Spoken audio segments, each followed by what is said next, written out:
Here we are. Yes, we are. And Taco is here as well. Also here. She needed to contribute this week. Yes. So what's new?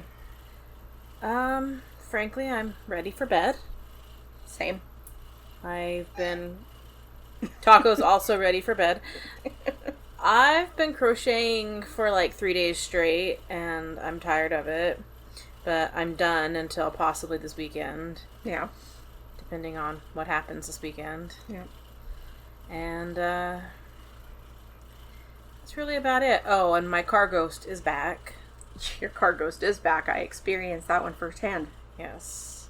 I was trying to text our mother and tell her that the roads were flooded.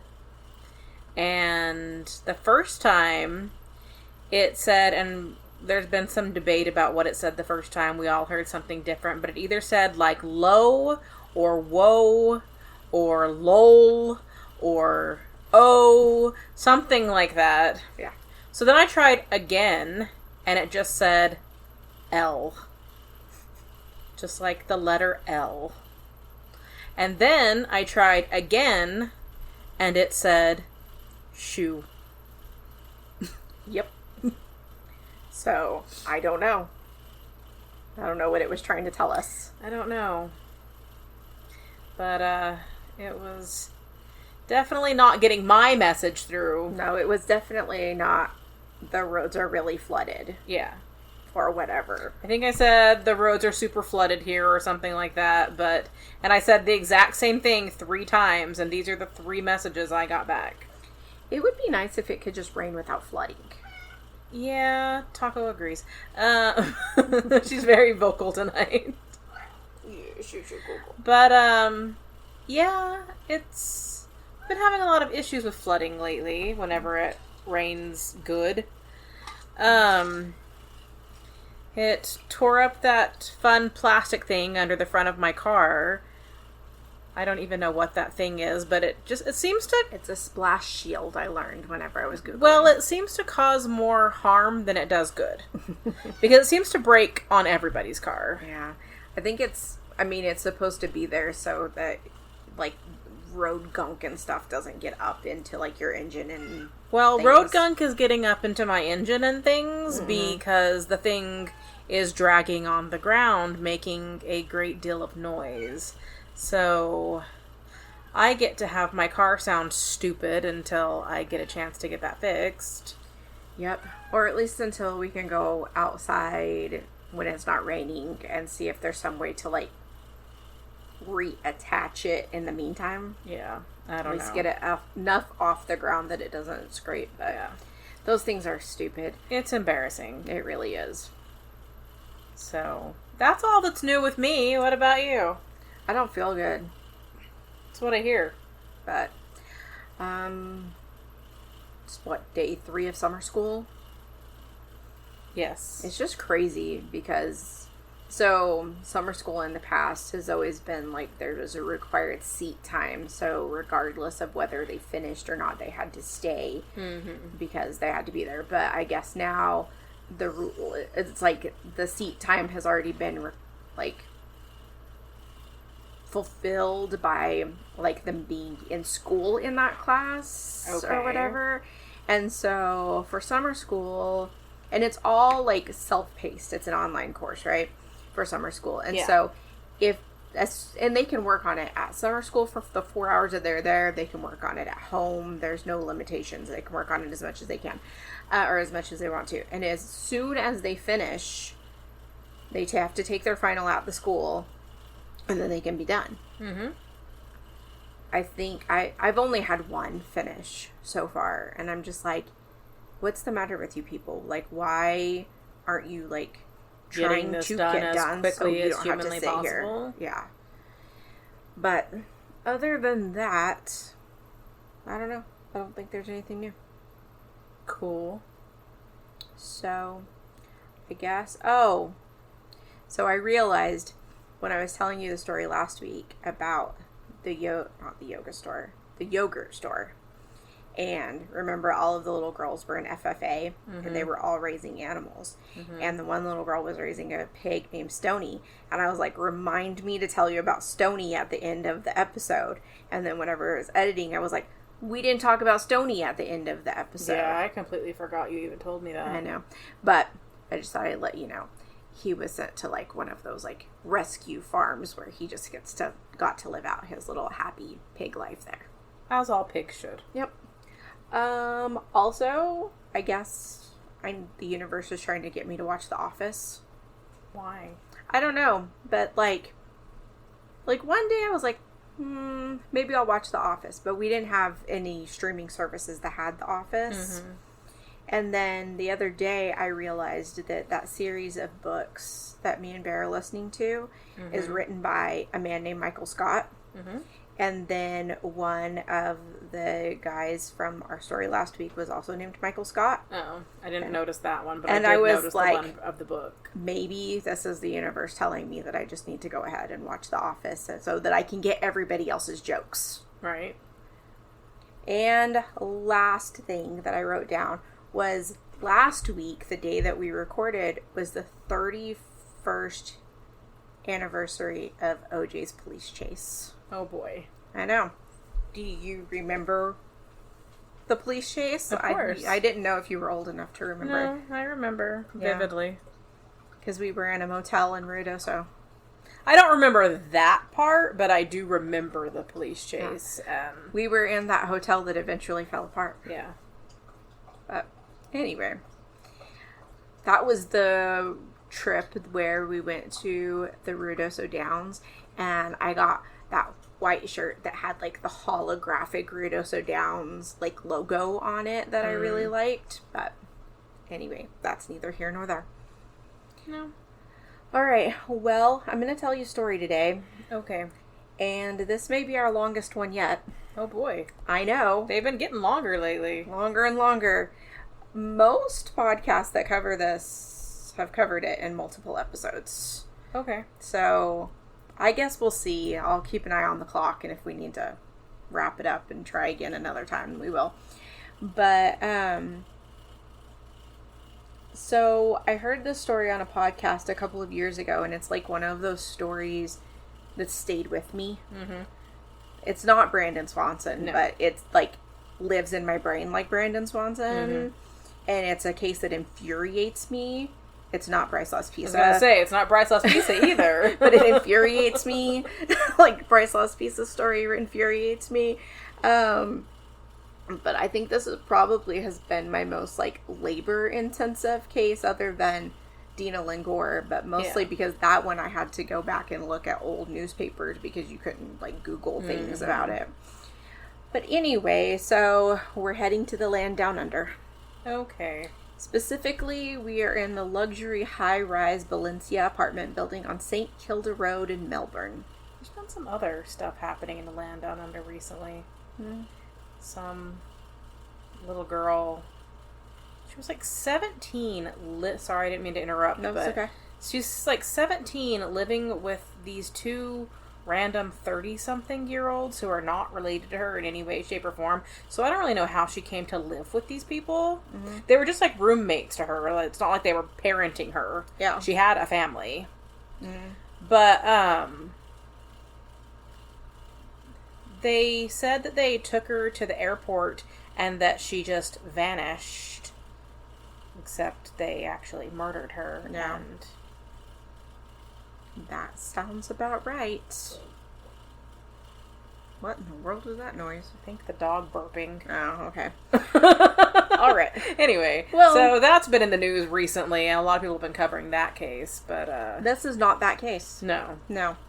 So, Melbourne is located in the state of Victoria, which is the smallest of Australia's states after Tasmania. And that's just a fun fact. It doesn't have anything to do with anything. Just a fun little facty. So, it's December 2nd, 2010. So it's hot. Yes, it's the middle of summer. Yeah. So, the concierge of the apartments, because this is luxury, so they have a concierge, named Betel Ozalup. She went by Beth. She comes on her shift. She meets with the manager, Eric Giamario, who fills her in on the day. And he leaves. And then between 7:04 and 7:11, Beth heads to the, trash compactor room to look for a broom to sweep up a mess in the elevator. Okay. There's one source that said that the manager had told her that the trash compactor had been serviced that day and had asked her to go look for it. But I only heard that once. Everything else said she was going in there to find a broom. Mm-hmm. So she unlocks the door and pushes it open, and it won't open. There's something blocking it. So she does what any of us would do. She puts a little shoulder into it. Mm-hmm. And gets it open enough to see that there's a body on the floor. Yes. And I picture her kind of shoving the door open a little, seeing the body, and immediately, shutting the door. Because then she says that she braved another look, praying it was a mannequin. Mm-hmm. And realized the person was laying in a pool of blood. So not a mannequin. Mannequins don't often lie in pools of blood. No. I don't know if maybe, the creepy ones from Doctor Who. I don't know that they had any blood. No, probably not. They're just creepy. They're just creepy mannequins. So, understandably, she freaked out. She called the building manager, Eric, and he said that she was frantic. He could barely understand what she was saying, but he finally got enough out of her to tell her to call 000, which is Australia's 911. Mm-hmm. So the body turned out to be 24-year-old Phoebe Handsjuk. Hey, that little girl's name is Phoebe, too. Oh, weird. Yeah. So, she had been living on the 12th floor of the Valencia with her boyfriend, Anthony Hampel, and it appeared that she had fallen through the garbage chute from the 12th floor and had gone through the trash compactor. Fun. However, the fall did not kill her. It appeared from blood smears on the floor of the compactor room that Phoebe had crawled around the room, seemingly looking for a way out of the room before succumbing to blood loss. So, is this something that you are familiar with? Part of this sounds familiar to me, but I don't know if it's just similar to another case or not. Okay. But it does sound familiar. Mm-hmm. So, before we move on to the rest of the story, based on how every other podcast seemed to handle this, I'm going to make a quick disclaimer, just to be clear. So, obviously, we are talking about the death of Phoebe Handsjuk. This is a case that's gotten a lot of attention over the years and raised a lot of questions. So everything that we talk about is based on publicly available information, and we're not claiming to have any inside knowledge, nor are we making accusations. We're just discussing the case as it's been reported and sharing our thoughts. I don't know why I can't talk today. Sorry. Okay. So, we also want to note that Anthony Hampel, Phoebe's boyfriend at the time, has consistently denied any involvement in her death and has not been charged with any wrongdoing. In fact, he's been fully exonerated by the coroner of any involvement in her death. Nothing we say in this episode is meant to suggest otherwise. This episode is for storytelling and discussion, and we encourage you to explore the case for yourselves and draw your own conclusions. So, hopefully legally recovered. But basically every podcast I listened to gave a disclaimer to that effect. It was funny because I listened to Sinisterhood. They did a 3-part episode on this. Mm-hmm. And they just kept saying, Aunt Hampel has been cleared of all involvement. We are not suggesting otherwise, just over and over in the podcast, just randomly sprinkled in. But based on their podcast, they said that they did a lot of research into Australians' defamation laws, just based on the fact that they also had heard disclaimers from other podcasts about it. And they said that I guess there's a difference between giving an honest opinion based on the publicly known facts and implying that someone did something criminal. Mm-hmm. So just taking from that, it seems that as long as we are giving our honest opinions based on publicly known facts from the case, which includes the coroner's report, we should be okay. And as long as we clarify that we are aware that Anthony Hampel has been cleared of any involvement, we are not suggesting otherwise. Yeah. Okay? So onward and upward. So Phoebe Handsjuk was born May 9th, 1986 to Lynn and Natalie Handsjuk. She's the oldest of 3 children. Her 2 brothers are Tom and Nikolai. Her father is a psychiatrist and her mother was a veterinary nurse. And by her mother's account, the kids had a pretty idyllic childhood. They lived in a big house in the suburbs of Melbourne and they had a big garden to play in. Sounds nice. Yep. So Phoebe is described by family and friends as being cheeky and vibrant. She didn't like anybody telling her what to do. She was a gifted poet, artist. She also played the guitar. She carried a journal with her everywhere she went, and she would write or draw just like whatever inspired her at the time.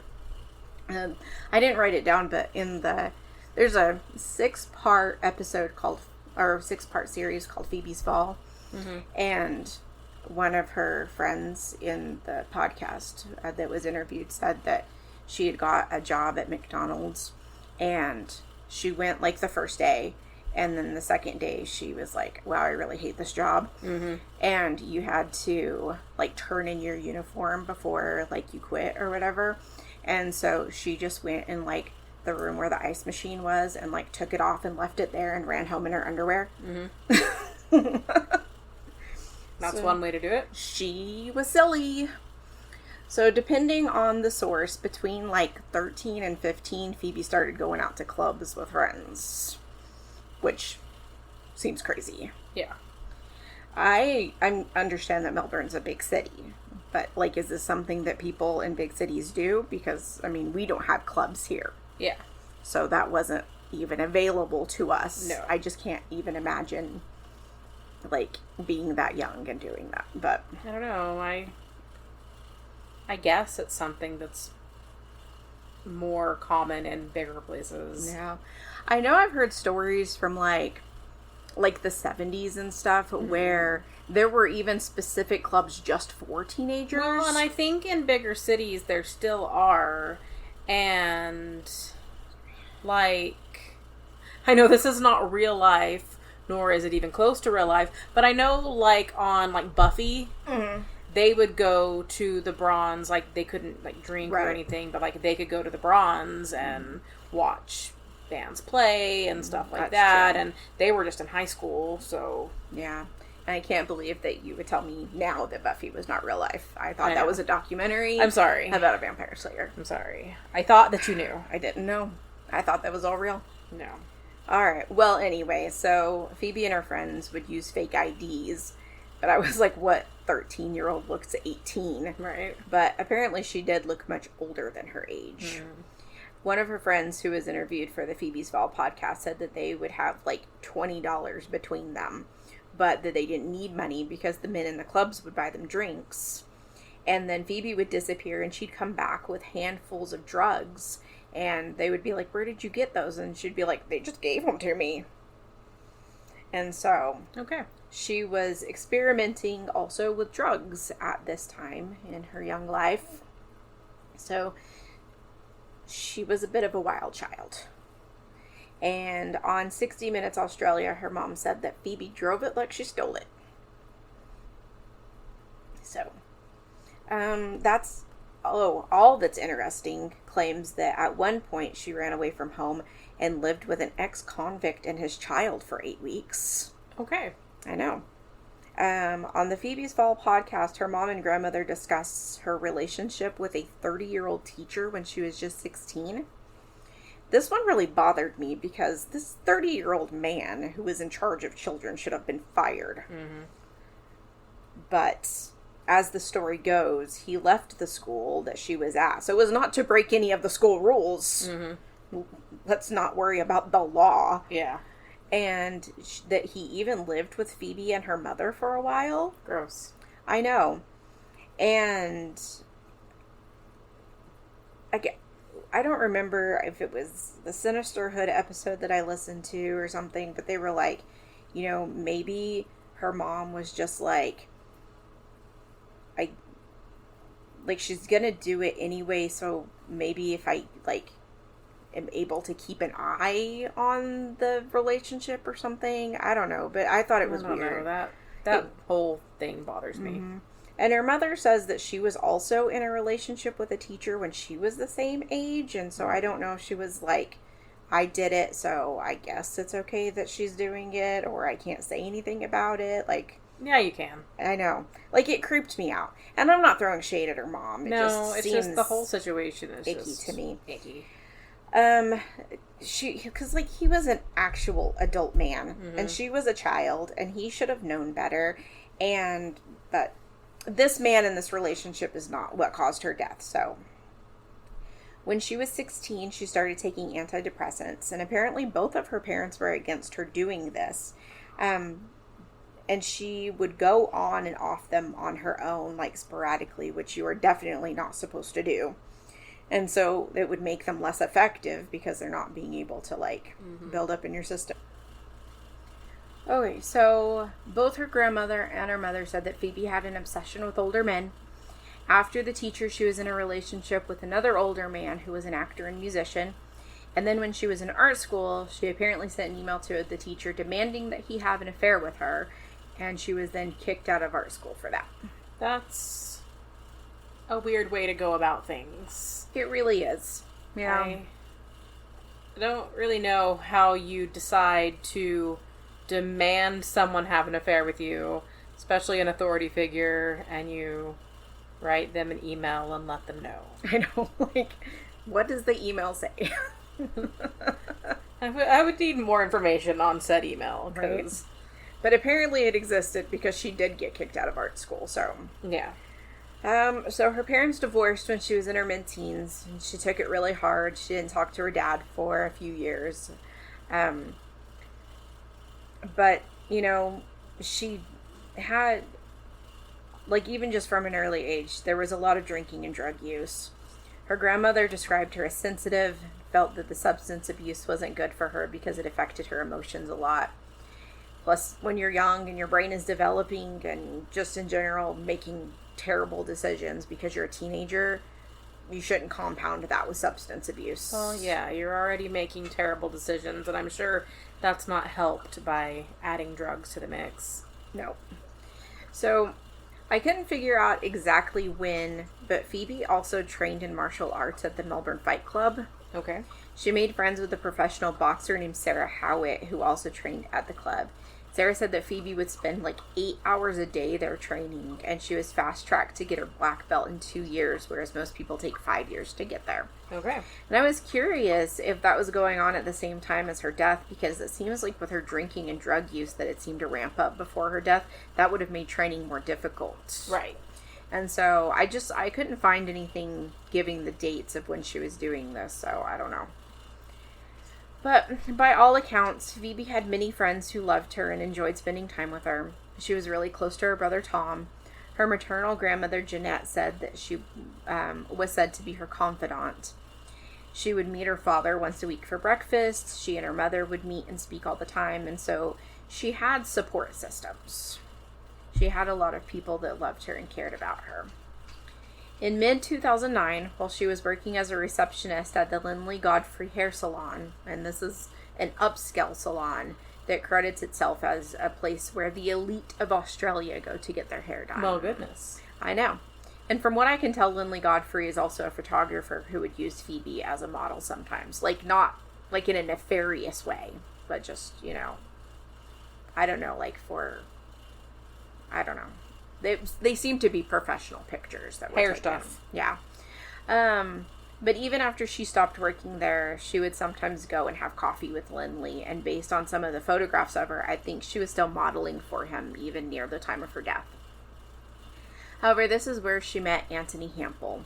He was like 40-ish when they met. And the owner of W Event Management, which was really successful with clients like Michael Jackson, Prince, Kylie Minogue, AC/DC, Paris Hilton, President Clinton.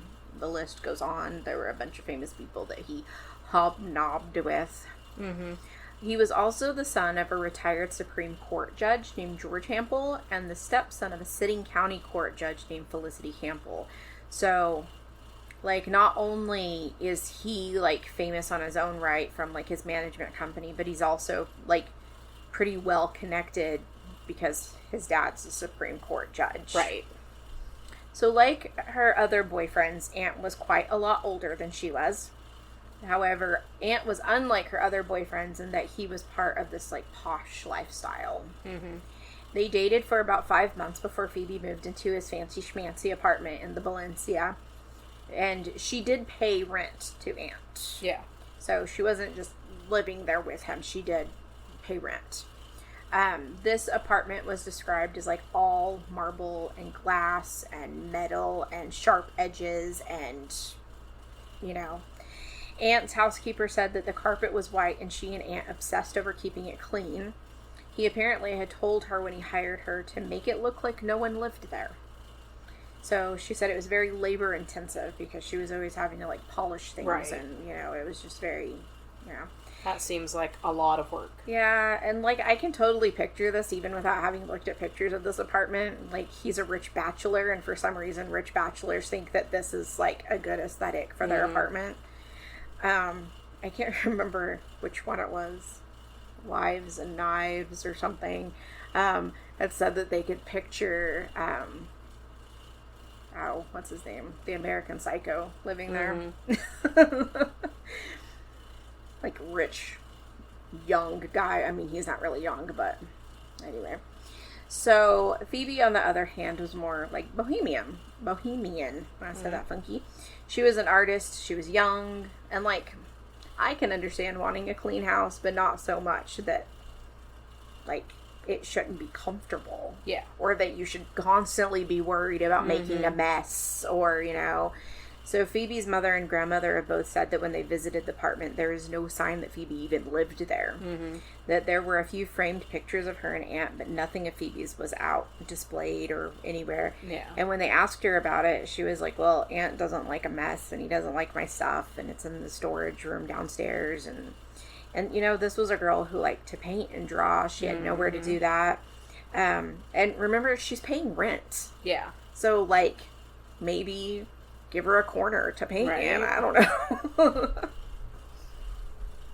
So right from the get-go, he already has this, like, controlling personality. And I guess he had even made her quit her job at the hair salon because it was too menial for his lifestyle. Like, it was an upscale salon. Right. And that's literally where they met. Right. It was a fancy pants salon. Yeah. So he got her a job at his friend's marketing firm, working part-time as a receptionist. Well, that's much more upscale. Yeah, I don't know how that was better, but whatever. So, by all accounts, though, Phoebe's family seemed to like him. He helped her brother get a job. He was pleasant, and they've all been quoted as saying that they were sure that Phoebe loved him, but they also didn't think the relationship would last because they were just way too different. Phoebe's dad also made a statement to the effect that Phoebe thought that Aunt was going to propose to her on an upcoming trip to Paris, and he didn't think that she wanted to do that because, as he put it, it would be like walking into a straitjacket. And they figured that it would burn out eventually. And it seemed to be heading that direction. And in the weeks leading up to Phoebe's death, it was reported that they broke up at least 4 times in the last 6 weeks of her life. So their relationship was getting volatile. Right. And they were only together for 18 months. So this wasn't like a long, drawn-out relationship. At one point, he kicked her out, and she called her dad to come and get her, and she stayed with him for a few days until Aunt begged her to come back. She left a couple of times, but Aunt would ask her to go back, and she would. One of the last times she left, she went to stay with her grandmother Jeanette in Malakuta, which is like 6 hours east of Melbourne. Phoebe told Jeanette that she was just going to stay there and not go back. She secured a job working at the golf course for the summer. However, Jeanette told Phoebe that she was okay with her coming to stay with her, but told her, you're always like making these rash decisions and doing things quickly, and then you always regret them. And so I think you need to go back to Melbourne. You need to quit your job properly. You need to break up with Aunt in person, and then you can come back. And she said that this is a decision that she's always regretted. Yeah. So I can understand that, afterwards, but at the same time, it's good advice, follow through. Yep. Don't just run away from your problems, but, I guess sometimes there are certain situations that you need to run away from. That you just cut ties with. And... Yeah. So Phoebe went back, but instead of breaking up, she decided to stay. And during these last weeks, her therapist testified that she was incredibly unhappy in her relationship. She said that Aunt could be aggressive, and she felt like she didn't have a voice in their relationship. One of her new friends, who had been friends with Aunt for over 20 years, said that Aunt was very controlling of Phoebe. And she had even, I didn't write this down, I'd read it, I don't remember where I read it. I think it was just in, like, the transcript of, like, the coroner's inquest or something, but... She had even, like, told them, like, you should just walk away. Like, I'm not trying to, like, step on toes or anything, but, like, this doesn't, it's not working. It doesn't sound like it's an enjoyable relationship for her. No. So, other friends said that Phoebe, excuse me, other friends said that Phoebe texted them to tell them that she and Aunt had gotten to a screaming match and that he was screaming in her face. She told her family that she wanted to go to India and do aid work, and things had been, I wrote that weird, but I guess things had been bad for a while, because even as early as, like, early October, Phoebe had emailed her mom, "I'd give any excuse to get out of here. I've been thinking about my 21st present," which was a international flight, like round trip flight. Mm-hmm. "And I would like you to hang on to that for me, for there may be a time in my life that I need to get away without much notice, and I would like to have an international flight available for me. I also ask that you don't mention anything of this to anyone, and I won't bring it up again unless I need it. I have thought long and hard about this and have made my decision, so if the offer still stands, would that be okay?" Mm-hmm. And, like, I can't decide if this sounds like paranoia from her drug use, or if maybe she got herself into something she shouldn't have, or if she just wanted to get far away from Aunt so he couldn't ask her to come back, or maybe she just simply wanted the luxury of being able to get away on a whim. Mm-hmm. Like, there's just no telling. So, around this time, and I don't know if it's by Aunt's insistence, she stopped keeping in regular contact with her old friends, and she started integrating into Aunt's social circle. And one other change that's consistently noticed is that she chopped her long brown hair off into a very short black pixie. And many people say that this made her look like Aunt's older sister, Chrissy. She was also borrowing clothes from Chrissy all the time, especially, like, fancy gowns when she was going to events with Aunt. Yeah.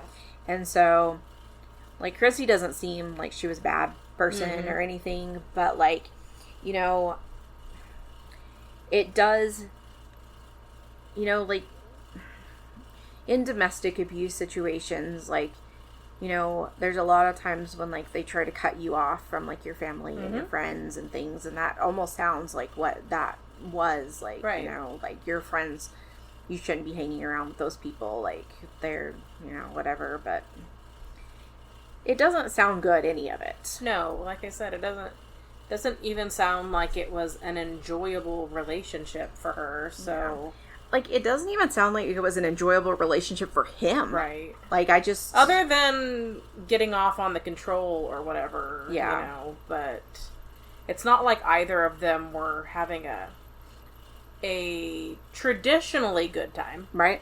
Yeah. So, on Monday, November 29th, Phoebe had an appointment with her psychologist, and that evening she and Aunt had dinner with another couple. So, the friend of Aunt's that I mentioned earlier that had been, like, cut your ties, like, her name is Vanessa Levin, and she later testified at the coroner's inquest about what Phoebe told her about this dinner. And apparently it ended abruptly. And I guess that somewhere in the conversation it had turned to, like, mental health or something, and Phoebe was, like, opening up to the woman they were having dinner with and was talking about her own struggles with, like, depression and drinking. And Aunt kept shutting her down and wouldn't let her talk and was like, "We are not talking about this here." And they got into a fight and they left. And so when they got home, they got into a screaming argument in the parking garage and Phoebe left. She called her old friend Brendan Hessian and they met at a bar. And Brendan said in interviews that the whole time that they were there, her phone was just buzzing and buzzing and buzzing and buzzing. And that when they left the bar after just an hour, she had 27 missed calls from Aunt. Which, again, this sounds very, like, typical abusive and controlling. So, out of anger or frustration or whatever, she threw her phone across the street and it broke. And so, it should be noted that she had two phones at this time. She had, like, an old Nokia phone, like, from her before times, I'm going to call it. And then Aunt had given her an iPhone, and it was the iPhone that she broke. But 27 missed calls in an hour is insane. Like, it doesn't make anything better. No. Like, you don't look at that and go, "Oh, he likes me so much. He called me 27 times. Right. It's more like, "Oh my God, like, give me a minute." So, Anyway, she left the bar with her broken phone and she went to her mom's house. Her mom wasn't home, but her mom's partner Russell was. And I guess he, like, made her a cup of tea and stayed up with her till, like, 3 talking. And during the conversation, she complained about her relationship with Aunt and told him that she wanted out of the relationship. Tuesday, November 30th, Phoebe went back to the apartment after she knew that Aunt would be gone for work. And I was just thinking about how miserable that is when you're trying to avoid somebody that you live with. Exactly. And, like, you just want to make sure that you're there when they're not. Mm-hmm. And so she made 3 phone calls this morning. She called her therapist asking for an appointment, but she couldn't get in. Mm-hmm. And I think the therapist's office told her that if she needed to talk to someone right away, she should call the crisis line at the hospital. And so she did call the crisis line. She also called her psychologist. And when the psychologist, Joanna Young, later testified at the coroner's inquest, she stated that Phoebe was very distressed and she felt that she had transitioned from suicidal ideation to intention. However, it doesn't seem that she felt it was emergent because she didn't feel the need to call for, like, emergency relief or anything. Right. She said that Phoebe didn't explicitly state that she wanted to hurt herself, that she just felt that that was implied. And that same day, she texted her grandmother Jeanette at 4 p.m. telling her, "I'm okay, I'll call you tomorrow, kiss, kiss." And then she left the apartment before Aunt came home from work. So in the days after Phoebe's death, her mom, Natalie, had a recorded conversation with Aunt, and he said that she was either with Brendan again or a drug dealer this night. Like, he didn't actually know. I think he was just speculating. And that she got back to the apartment just after midnight. Okay. So Wednesday, December 1st at 10:30 a.m., Phoebe sent a strange text to her mother, her grandmother, Aunt, her boss. I think there were other people, but I forgot to go back and write them down. It said, "Hi, family. I'm in bed about to sleep, and when I wake up, I will transform into the most incredible human being you have ever seen. Not. I will go to hospital. It is much safer there, and I hear that the special tonight is tomato soup. Delicious, nutritious. I love you all very much, but not enough to send an individual text. Sorry about that. Time is sleep, and I must be on my way. Merrily, merrily, merrily, merrily, life is but a dream. XO." Okay. Yeah. So, like, her family's concerned. Right. I think anybody would be. Yeah. Because, you know, Phoebe is a writer, and she, like, does her, like, poems and stuff, but, like, this was just weird. Uh-huh. And so they all started, like, texting and calling, but she didn't answer the phone. Finally, Jeanette, her grandmother, got a hold of Aunt. He claimed that he hadn't even seen the text, but that she was fine when he left that morning. She was sleeping off a, quote, bender, and that he would swing by sometime during the day to check on her. Building records show that he went into the apartment at 12:40 p.m. and stayed for about 10 minutes. And this apartment building, you had to have a special key fob to, like, access literally everything in the building. So you had to swipe it to enter the parking garage, the building, the elevator, the apartments, everything. So there's record of any time anyone comes and goes. He also claims that Phoebe had taken Stilnox, which is like the Australian equivalent of Ambien. Uh-huh. And this was prescribed to him, and he claims that he took the bottle when he left. And I think he said that she had only taken like 1 or 2, but was concerned that she'd wake up and forgot that she had taken it and take more. Mm-hmm. And so he does later say in that recorded conversation with Natalie that when he got home, he made her dinner and she took a bath, and they talked about, like, getting her well, and that she seemed to be fine. So now we're at Thursday, December 2nd. Aunt and Phoebe had plans to meet Phoebe's dad, Lynn, for dinner at the Golden Triangle that evening for Lynn's birthday. Aunt says he left the apartment around 9 a.m. and that Phoebe was, quote, sleeping peacefully, and he, like, stresses this every time anybody asks him about it. She's sleeping peacefully. She was sleeping with, and her dog Yoshi was sleeping in the bed with her. And so analysis of her computer shows that she sent an email and spent some time on her computer after this. At 11:43 a.m., the fire alarm went off in the building, and there's CCTV footage showing Phoebe dressed in jeans, a gray tank top, flip-flops, and sunglasses walking Yoshi on a leash out of the building. Okay. Part of the video shows her kind of stumble, and people like speculate if she was drunk or high, but I'll tell you what I observed. So there's a few people around because they're, everybody's leaving the building, and it looks like a lady says something to her, and she like kind of stops and turns to like either like respond or hear what the lady was saying or whatever. And then when she turns back around, she kind of stumbles. Yeah. And her dog kind of maybe is a pit bull mix from the pictures I've seen of him. So he's not a small dog. Mm-hmm. So I think, like, just from what I saw, like, she could have been drunk or high.